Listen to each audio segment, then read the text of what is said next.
първите предизвикателства, които преодоляхме с днешната демонстрация, беше всъщност да можем да ви покажем на живо мобилното приложение в мобилния телефон. Как то реално изглежда. Това е истински мобилен телефон, не симулиран, който с истинска мобилна услуга от Global, с реален електронен подпис, която вече ни е предвид. Това е моят личен електронен подпис на моя личен мобилен портфел. На практика услугата мобилен портфел е замислена така, че тя да работи с всеки мобилен телефон. Противно, може би, на очакванията, които ще имате в началото, тази услуга не е замислена единствено за потребителите на смарт телефони, на телефони с Windows Mobile и други високотехнологични средства.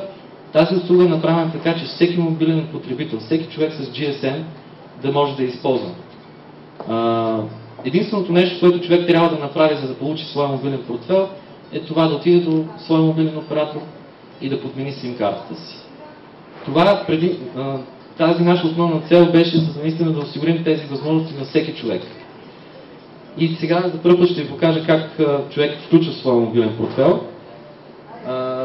За всеки мобилен телефон това зависи от модела на телефона.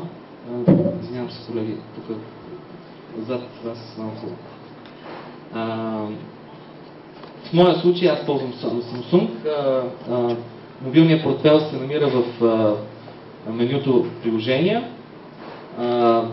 Като изберем менюто си, влизам в секцията на моя мобилен оператор с електронни услуги. И в списъка с електронни услуги може да намерите мобилния портфел на Global. Значи достъпа до... някой ми е изпратил пари. За съжаление само един лев, но както виждате, тук що аз получих мобилния си превод. След като благодаря на изпращача, това е основното меню, от което всички хора ще могат да използват основните операции, да избират електронните услуги, които те желаят да осъществят. То ще изглежда по абсолютно един и същ начин за всички потребители. Независимо от модела на телефона, независимо от това дали е произведен на 1999 година или 2009 година. Този стандартизиран интерфейс позволява много лесна употреба. Не е необходимо човек да учи някакви специфични особености на софтуера. Има гъвкаво интерактивно меню, където само с 4 бутона човек избира електронната услуга, която иска да използва. В случая първото меню ми позволява да достъпя банковите си сметки, които банките, които ме обслужват, са регистрирали в моя мобилен портфел. Тук виждате няколко сметки. Това са имената на сметките.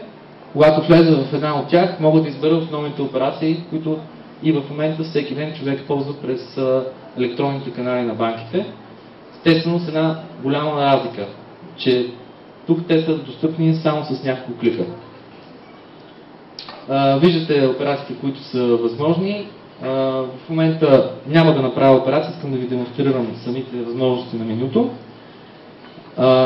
Това естествено е моята сметка в Пощенска банка. Виждате колко лесно човек може да избере една банкова сметка на една банка, след това да премине в друга, съответно да изпълни операцията, която желая. Сега, най-важното нещо на мобилния портфел, освен менюто, което ще предостави много лесен достъп, буквално както видяхте, нагоре-надолу, OK, Cancel. С 4 бутона човек избира всяка една операция, която иска да направи. Другата важна особеност е, че мобилният портфел е базиран на ново поколение смарт карти за GSM, които в себе си позволяват възможността за генериране и използване на електронен подпис. Това означава, че всяка една операция, която вие извършвате по електронен път, пак рисковете на живата демонстрация, се защитава по електронен път с вашия електронен подпис. Това нещо не само, че ви дава голяма сигурност, но ви улеснява значително, тъй като другите електронни канали възможни, те са през компютрите естествено, всички ние ползваме интернет банкиране, интеграцията на електронен подпис не е прозрачна, т.е. изисква се доста действие от страна на потребител за регистрация на един електронен подпис.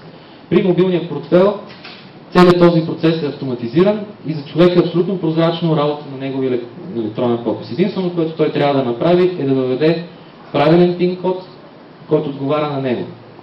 По този начин е осъществена защитата на мобилния портфел. Тоест, ако мобилният телефон бъде загубен от човека, по никакъв начин това не води до загуба на средства или изтичане на каквато и да е информация за вашите финансови средства. Сега да се спре на някои от другите услуги, които още в началото, преди да има търговци в мрежата за електронни услуги, един потребител ще може да използва. Това са така наречените платежни услуги. В това меню хората имат достъп до възможности за заплащане на всякакъв род електронни задължения от типа на сметки за случая. Global са първата компания, която позволява плащане на техните сметки по този начин. Следващото меню, това са менюто преводи. Още сега вие имате възможност да излъчите превод до всяка една банкова сметка на територията на България. Платежната система на този етап от развитието обслужва само плащания в лева. Но всяка една банкова сметка, всеки един IBAN може да преведете пари още сега. Естествено справки, и тук ние сме се погрижили за един малък банков указател. Това представлява списък от банкови сметки на хора, на които вие можете да се запаметите в мобилния си портфел и да извършвате преводи, без да въвеждате данните по време на извършването на превода. Така, услугите е едно меню, което в бъдеще ще предложи най-много нови възможности. На този етап услугите, които са възможни, това е да управлявате вашето електронно портмоне от тук. Как става управлението на вашето електронно портмоне? Е като отново имате възможност да го зареждате, да проверявате баланса си, да изпразвате средства от вашето електронно портмоне обратно във вашата банкова сметка и естествено имате възможност да го блокирате или преименувате, ако не ви харесва името, което банката ви е заредила. Да. Мобилната парола, това е допълнителна услуга, която позволява идентификация на потребителя с еднократна парола.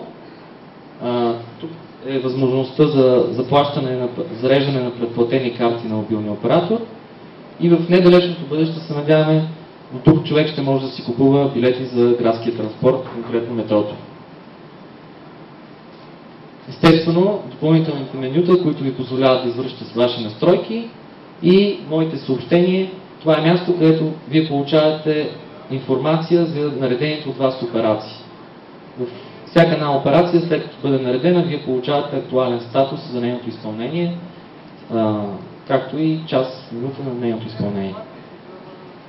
И така, това беше краткото представяне на мобилния портфел, а сега наистина ще дам думата на моите колеги, които са около вас, да ви покажат всички останали услуги и естествено ние самите да отговорим на всякакви въпроси, които ще възникнат. Идеята ни е така всеки един от вас да разгледа нещата сам. Тук на първото бюро са осигурени мобилни портфели, които вие сами ще можете да управлявате и да видите операциите, които искате да видите. До мене ще бъдат демонстрирани мобилни преводи, мобилната търговия, плащане в електронен магазин, плащане в търговски обект и зареждането на електронното портмоне.